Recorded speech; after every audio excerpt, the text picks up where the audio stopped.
So in this practice, find the critical angle at the surface of waters. Again, we can use the Snell's laws in these questions. Snell's laws said apply.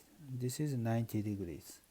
So this is n sub air sine 90 degrees equal n sub water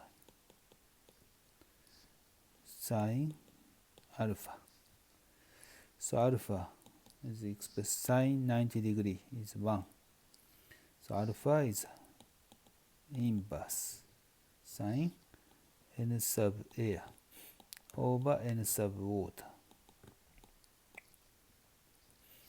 Then it becomes 48.6 degree.